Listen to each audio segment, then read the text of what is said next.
대한민국 대표팀의 정신력은 호주 선수들까지 놀라게 했습니다.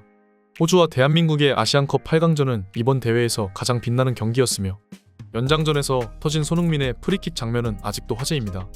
수많은 팬들은 손흥민의 놀라운 슈팅 기술에 감탄하지만 손흥민을 직접 상대했던 호주 선수들은 다른 부분에서 놀라움을 느꼈습니다. 바로 한국 선수들의 체력과 정신력이 인간을 초월한 것처럼 느껴졌다는 반응이었죠.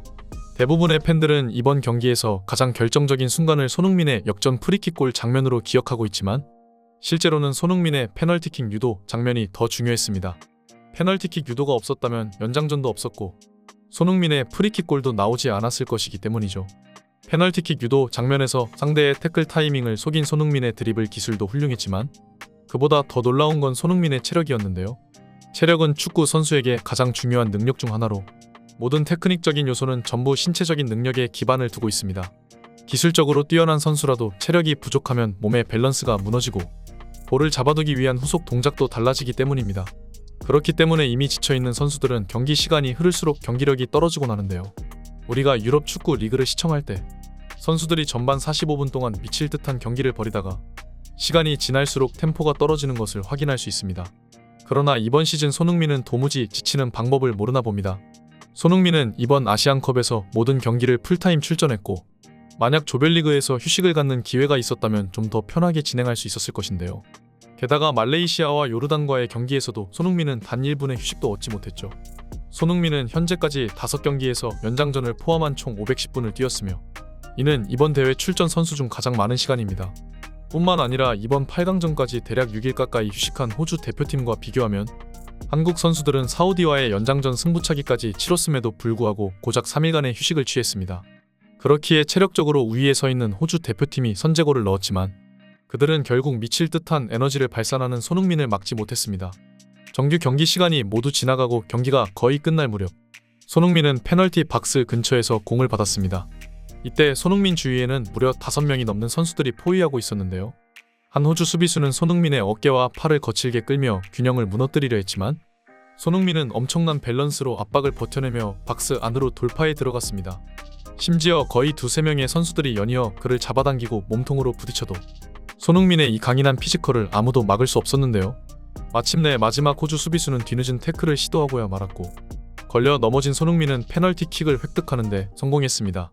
이후 황희찬이 페널티킥을 성공시켰고 결국 연장전에서 손흥민의 역전 환상 프리킥골이 터졌습니다. 호주 선수들은 대한민국보다 훨씬 많은 휴식 기간을 가졌지만 연장전에서는 체력적으로 밀리는 모습을 보였습니다.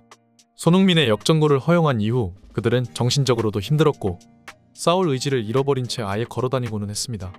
뿐만 아니라 체력 면에서 호주 선수들을 괴롭혔던 것은 손흥민뿐만이 아니었는데요.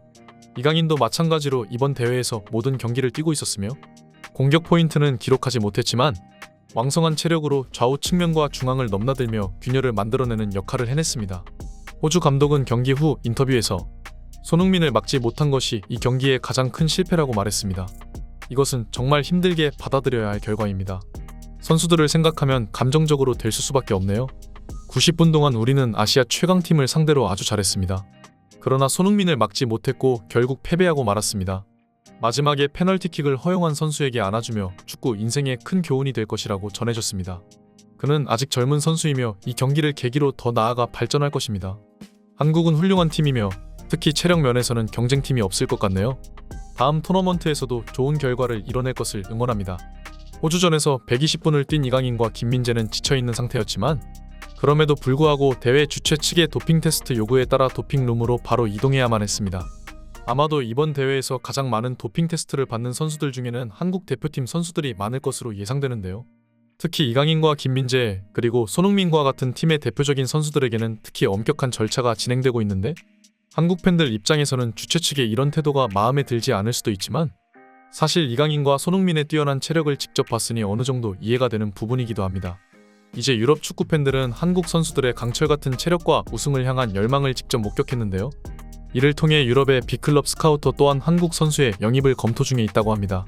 게다가 프리미어 리그 맨체스터 유나이티드에서 뛰었던 박지성도 왕성한 활동량과 지구력으로 유명한 선수였으니 이번 아시안컵 대회를 통해 한국 선수들의 뛰어난 체력은 축구팬들 뿐만 아니라 아시아 축구를 더욱 주목하는 유럽의 축구계에게도 인상 깊게 다가갈 것으로 보입니다. 반면에 일본 대표팀은 이번 대회에서 기대 이하의 성적을 거두며 그동안 쌓아온 축구 강국 이미지에 큰 타격을 입은 팀 중 하나가 되었습니다.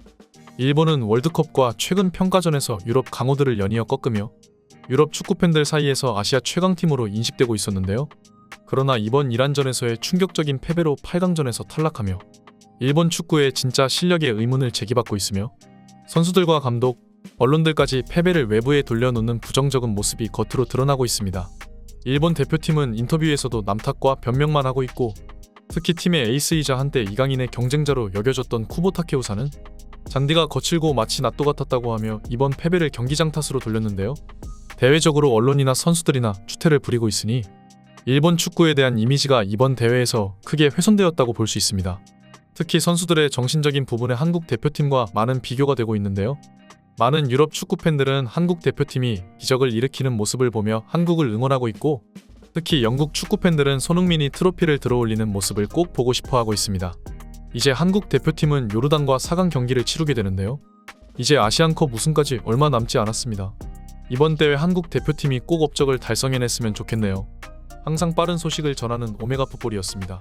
구독과 좋아요 한 번씩 눌러주시면 다음에는 더 나은 영상으로 찾아오겠습니다. 감사합니다.